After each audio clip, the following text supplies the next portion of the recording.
Welcome to another video from Dr. Lock. We're going to look at the Lishi LW4 pick and decoder all in one that just came out, and we're going to cut a key and decode a key and pick a lock with it. Let's get going.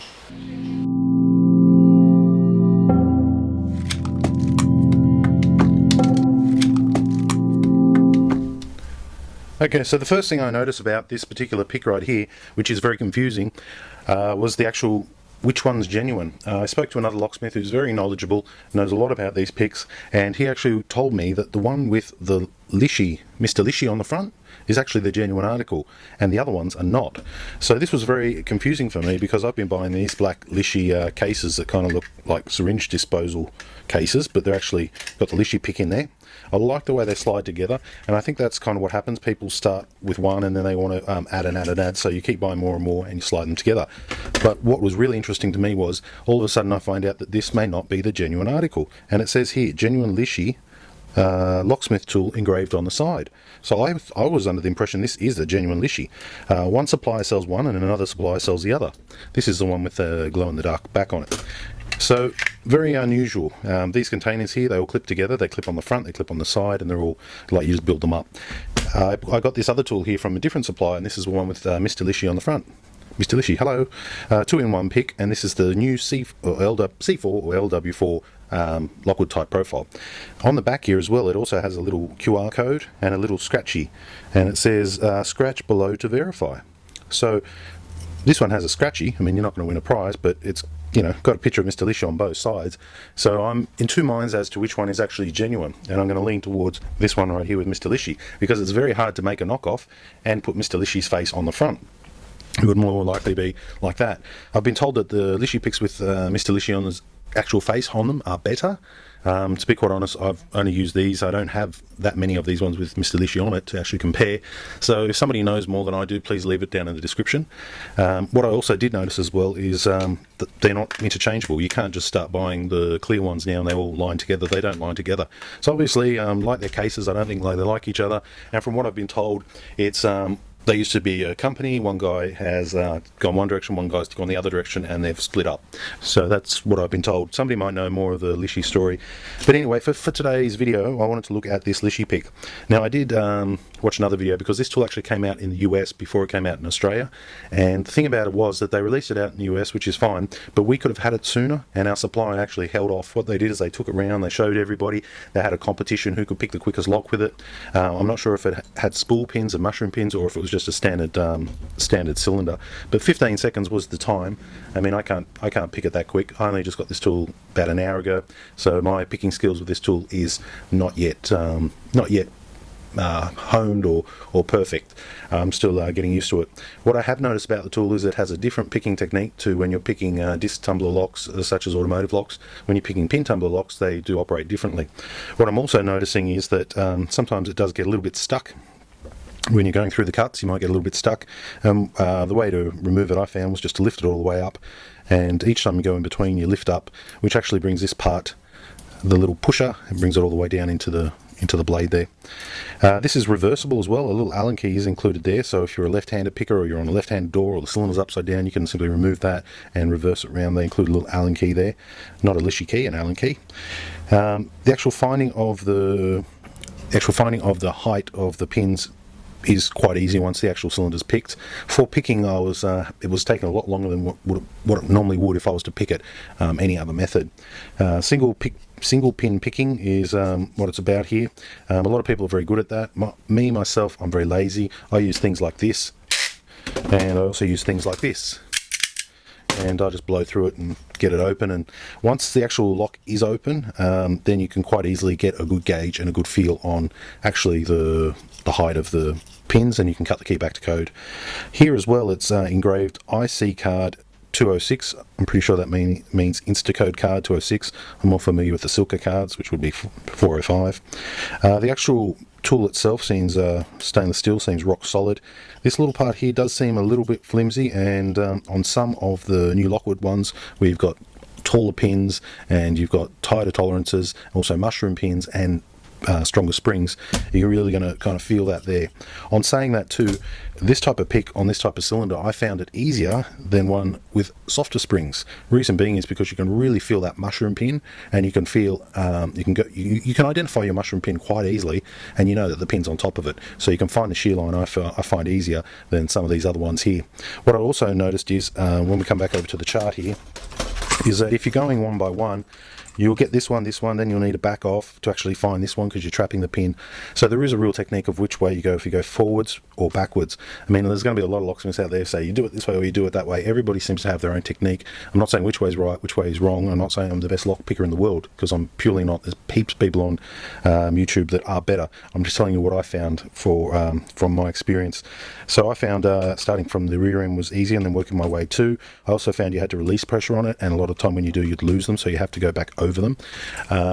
I also found sometimes, you can sort of trap the cylinder and get a false read. So I find it was easier to actually pick it and then decode it. You could go through and do a decode if you wanted.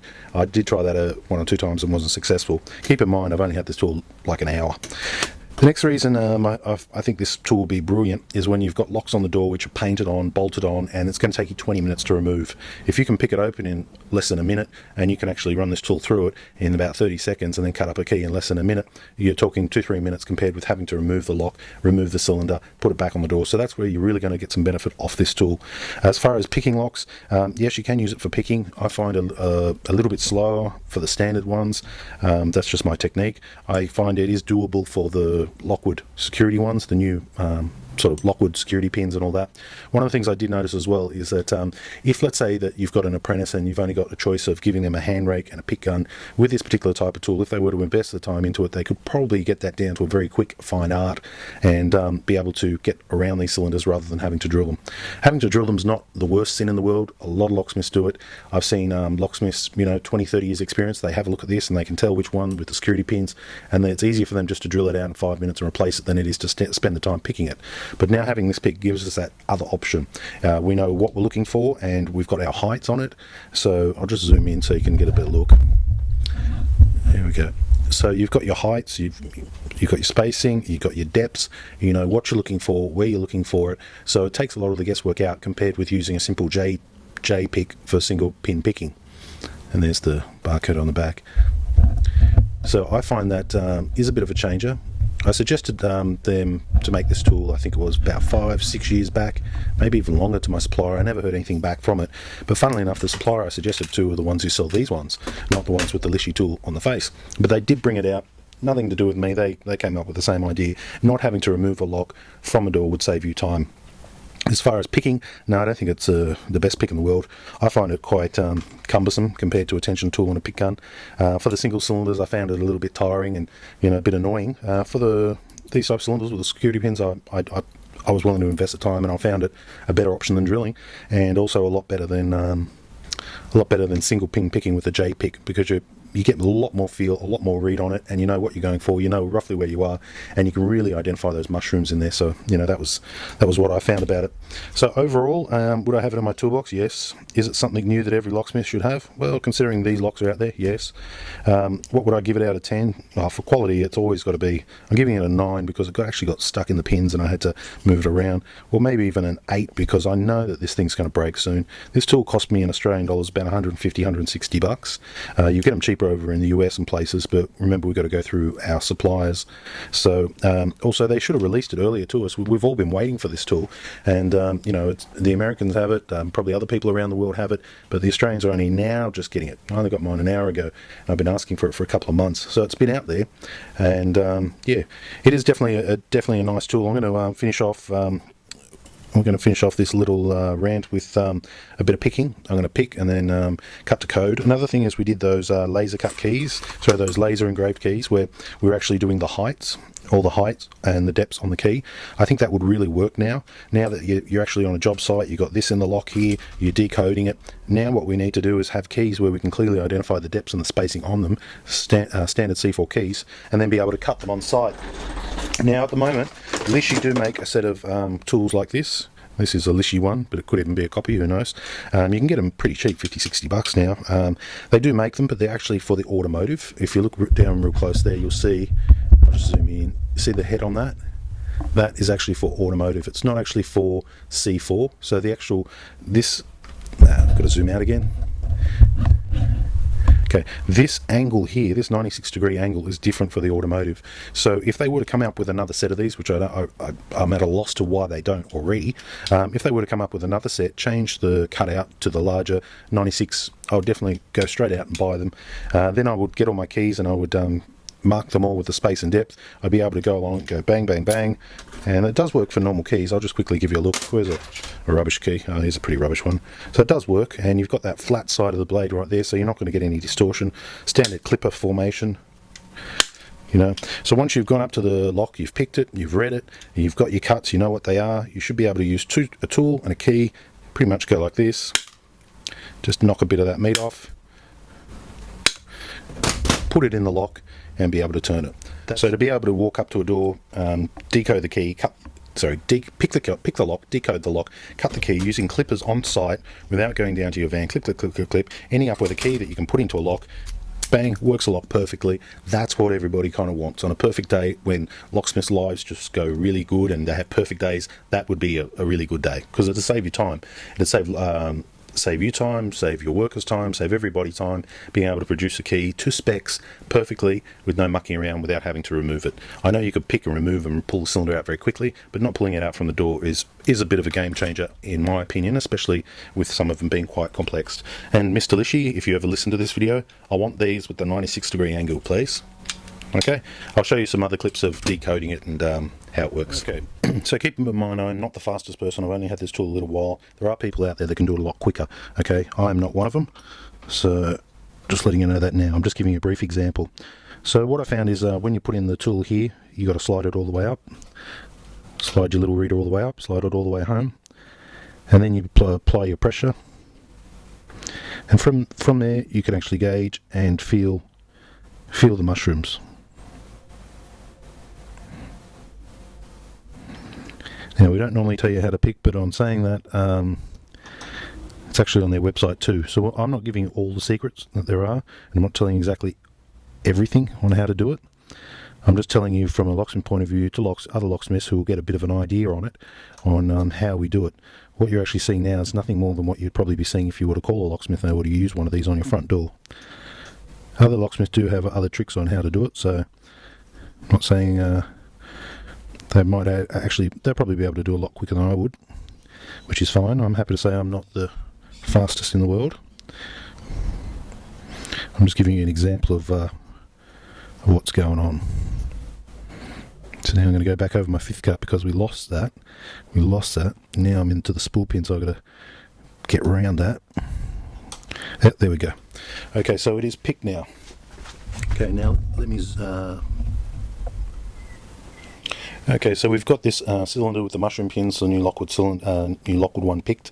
So I'm going to go through and I'm going to start at my fifth position and actually decode it. So right now I can tell that that is a 5.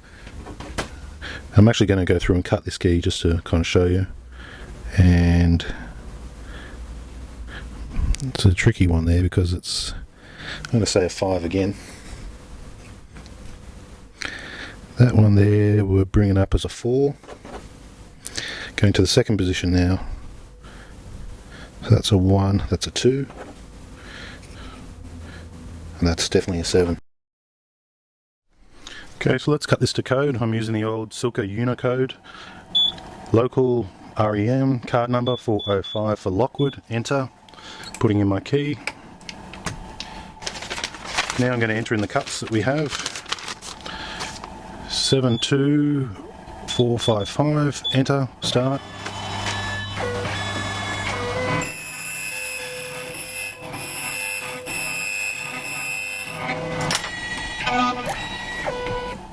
Okay, here's our key. Knock off those burrs. Works first go. So we made a key for that without having to remove it from the door using the new Lishi LW4 tool. So for picking, I would say, you know, on some locks not so good. On this one, this abloy one with the mushroom pins and all the rest, I found it a little bit easier because I was able to find the mushrooms quite easily, and the spring pressure gave me a lot more to work with, so I kind of like that. And the key, well, not having to remove something from a door might just save time. Pick it with your standard electric pick gun or snap pick gun, or hand rake, or however you want to do it. Stick this in and decode it. Mr. Lishi, thanks very much for your new invention.